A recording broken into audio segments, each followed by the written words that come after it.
Hi friends, welcome back to our channel.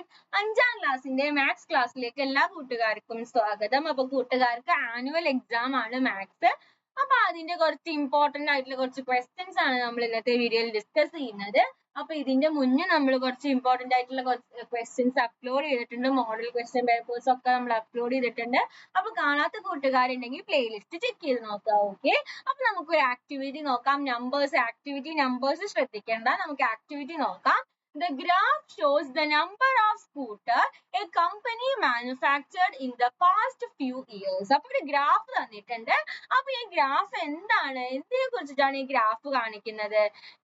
ഒരു company scooter, ഈ കഴിഞ്ഞ കൊല്ലം സ്കൂട്ടർ നിർമ്മിച്ചിട്ടുള്ള ആ കണക്കാണ് ഇവിടെ തന്നിരിക്കുന്നത്. a question, in which year was the most number of scooters made? അപ്പൊ ഏത് വർഷത്തിലാണ് ഏറ്റവും കൂടുതൽ സ്കൂട്ടേഴ്സ് ഉണ്ടാക്കിയിട്ടുള്ളത്? എന്താണ് ഏറ്റവും വലിയ ഗ്രാഫിൽ ഏറ്റവും വലുതായിട്ട് കിടക്കുന്നത് ഇതാണ്. അപ്പൊ അത് ഏത് വർഷമാണ്? വർഷം മാത്രം എഴുതിയാൽ മതി. ഇൻ വിച്ച് ഇയർ എന്നാണ് ചോദിച്ചിട്ടുള്ളത്. അപ്പൊ ഏതാണ് ഇയർ? 2018. ഓക്കെ, ഇനി next question, how many scooters were manufactured in that year? അപ്പൊ ആ ഇയറില് എത്ര സ്കൂട്ടേഴ്സ് മാനുഫാക്ചർ ചെയ്തിട്ടുണ്ട്? അപ്പൊ അതിന്റെ കണക്കാണ് ഈ സൈഡിൽ കൊടുത്തിട്ടുള്ളത്. അപ്പൊ ഇതിന് നേരെ എത്രയാണ്? 1500, 1500. ഓക്കെ, ഇനി C question, in which year was the least number of scooters manufactured? In which year? അപ്പൊ ഇതിൽ ഏറ്റവും കുറവ് ഏതാണ്? ഇതാണല്ലേ, 2020. 2020ലാണ് ഏറ്റവും കുറവ് സ്കൂട്ടേഴ്സ് നിർമ്മിച്ചത്. ഇനി അതിലെ D question, how many scooters less than those made in 2019 were made in 2016? How many scooters less than കുറവ്, than made in 2019. 2019ലേക്കാൾ എത്ര കുറവായിരുന്നു? 2016.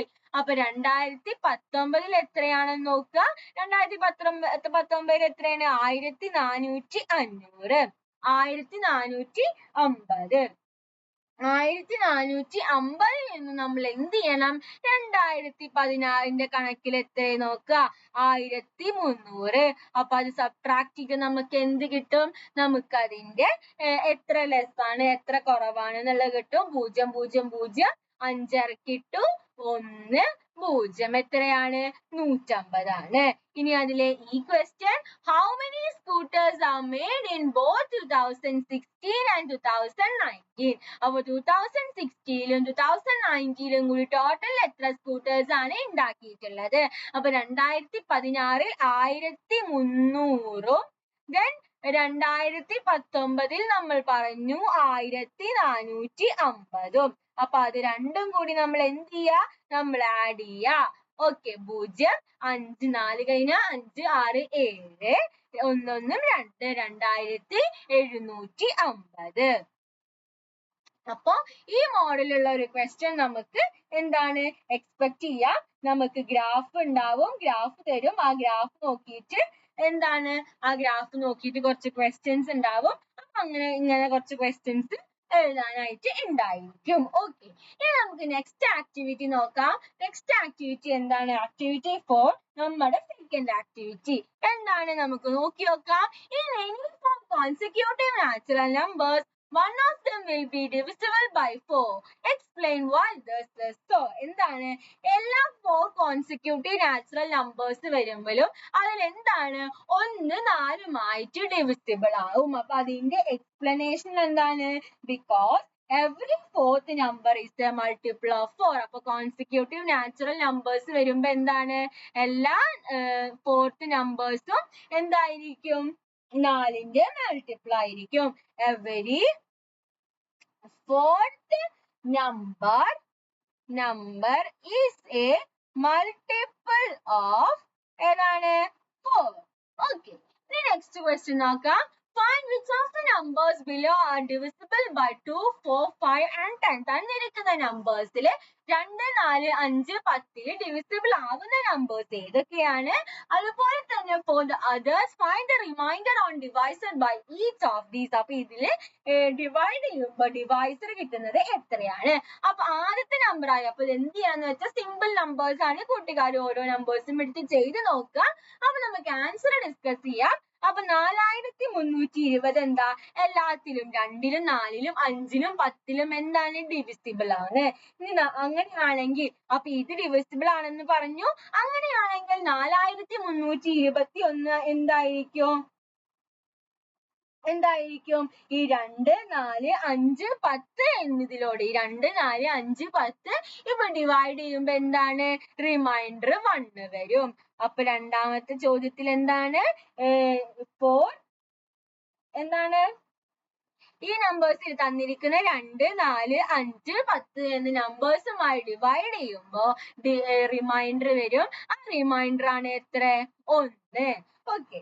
ഇനി അടുത്ത ചോദ്യം 4324 ഡിവൈഡ് ചെയ്യുമ്പോ എന്താണ്? 4324 എന്താ? is divisible by 2 and 4.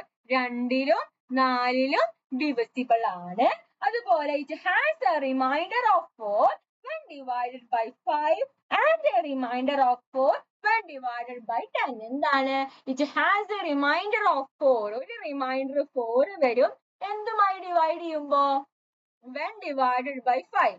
5 കൊണ്ട് ഡിവൈഡ് ചെയ്യുമ്പോ അപ്പൊ ഈ നമ്പറിനെ 4324 ഡിവൈഡഡ് ബൈ 5 ചെയ്യുമ്പോ നമുക്ക് കിട്ടുന്ന റിമൈൻഡർ ആണ് 4. അതുപോലെ തന്നെ 4324 നമ്മള് 10മായി ഡിവൈഡ് ചെയ്യുമ്പോ നമുക്ക് കിട്ടുന്ന റിമൈൻഡർ ആണ് 4. ഓക്കെ. അപ്പൊ എന്താണ്? 4324 2ഉം 4ഉം വെച്ച് ഡിവിസിബിൾ ആണ്. അപ്പൊ റിമൈൻഡേഴ്സ് ഒന്നും കിട്ടില്ല. 5 ഡിവൈഡ് ചെയ്യുമ്പോൾ നമുക്ക് കിട്ടുന്ന ഡിവിസിബിൾ ആണ് 4. അതുപോലെ 10 ഡിവൈഡ് ചെയ്യുമ്പോഴും നമുക്ക് കിട്ടുന്ന ഡിവിസിബിൾ ആണ് 4. അപ്പൊ അത് ഡിവൈഡ് ചെയ്ത് നോക്കി നോക്കാം. ഇനി അങ്ങനെയാണെങ്കിൽ 4325 എന്തായിരിക്കും? 4325 ലാസ്റ്റ് ടേം 5 ആണ്. അപ്പൊ അത് 5ഉമായിട്ട് എന്താണ്? ഡിവിസിബിൾ ആണ്. റിമൈൻഡർ ഉണ്ടാവില്ല. It has a remainder of 1 when divided by 2. 2 ആയിട്ട് നമ്മൾ ഡിവൈഡ് ചെയ്യുമ്പോ 4, 3, 2, 5 ഡിവൈഡഡ് ബൈ 2 ചെയ്യുമ്പോൾ നമുക്ക് കിട്ടുന്ന റിമൈൻഡർ ആണ് എത്ര? 1. when divided by 4 a remainder of 1 when divided by 4. 4 വെച്ച് നമ്മൾ ഡിവൈഡ് ചെയ്യുമ്പോൾ നമുക്ക് എന്ത് കിട്ടും? 1 റിമൈൻഡർ കിട്ടും. and a remainder of 5 when it is divided by ഏതാണ്? 10. നമ്മൾ 10 വെച്ചിട്ട് ഡിവൈഡ് ചെയ്യുമ്പോൾ നമുക്ക് കിട്ടുന്ന റിമൈൻഡർ ആണ് 5. അപ്പൊ ഇത് ജസ്റ്റ് ചെയ്ത് നോക്കിയാൽ മതി. എന്നിട്ട് കിട്ടുന്നുണ്ടോ എന്ന് നോക്കി നോക്കാം. ഓക്കെ. ഇനി നമുക്ക് നെക്സ്റ്റ് ക്വസ്റ്റ്യൻ നോക്കി നോക്കാം. നെക്സ്റ്റ് എന്താണ്? Next activity. Ravi travelled by a train from Kozhikode in January first at 9:15 and reached Thiruvananthapuram at 12:45. അപ്പൊ രവി എന്ത് ചെയ്തു? Travelled by a train, Kozhikode നിന്നൊരു ട്രെയിനിൽ കയറി ജനുവരി 1-ാം തീയതി. എത്രയാണ് സമയം? നമുക്ക് ഇതൊക്കെ ഒന്ന് വായിക്കാം.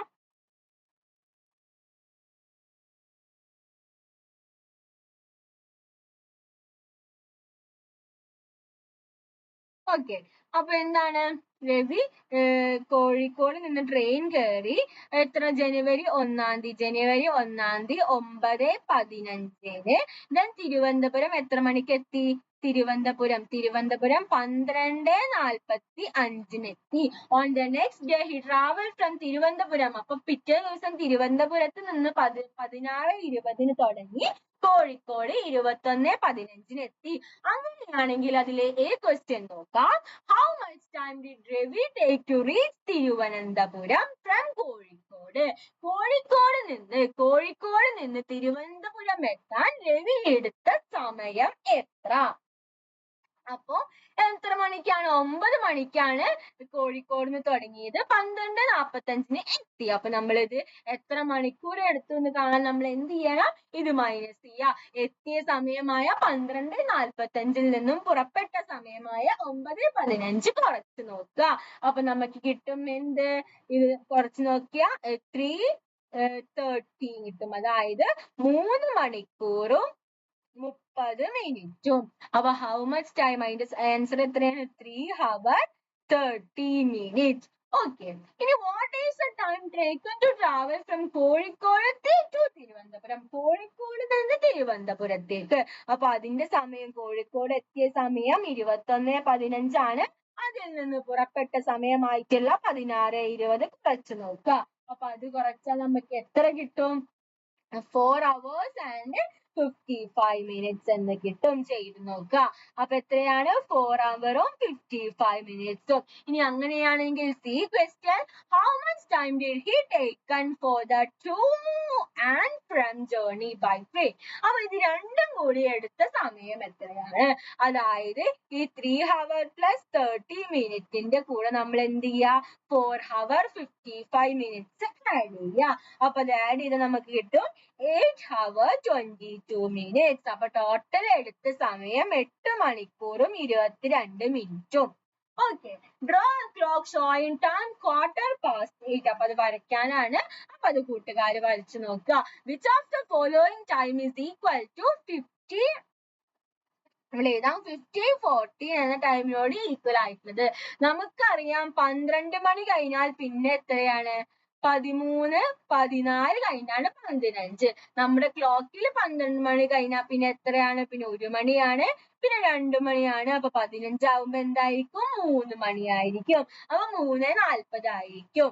ഓക്കെ. അപ്പൊ 3:40 എന്തായിരിക്കും? ഉച്ചയ്ക്കായിരിക്കും. അപ്പൊ അതെന്തായിരിക്കും? PM ആയിരിക്കും. 3:40 PM. ഇനി നെക്സ്റ്റ് ഒരു ക്വസ്റ്റ്യനും കൂടി നമുക്ക് ഡിസ്കസ് ചെയ്യാം. എന്താണ്?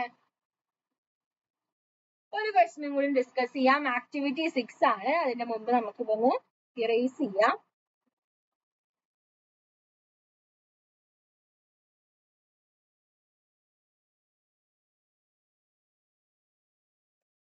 Okay. Which part of the given below picture are shaded? അപ്പൊ ഇതിൽ ഷെയ്ഡ് ചെയ്തിട്ട് എത്രയാണ്? ടോട്ടൽ നമ്മൾ ആദ്യത്തേൽ എന്താ?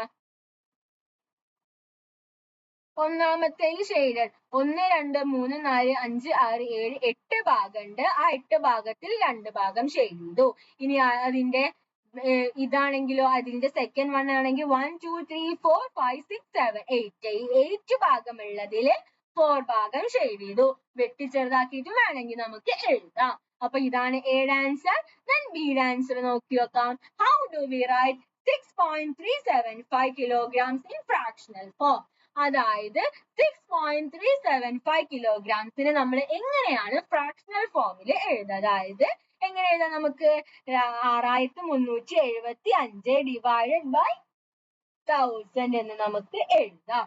ഇനി അതിലെ C question, how do we write this in kilograms and grams? കിലോഗ്രാംസിലും ഗ്രാംസിലും ഈ തന്നിരിക്കുന്നത് എങ്ങനെ എഴുതാം? ഈ 6.375 നമുക്ക് എങ്ങനെ എഴുതാം?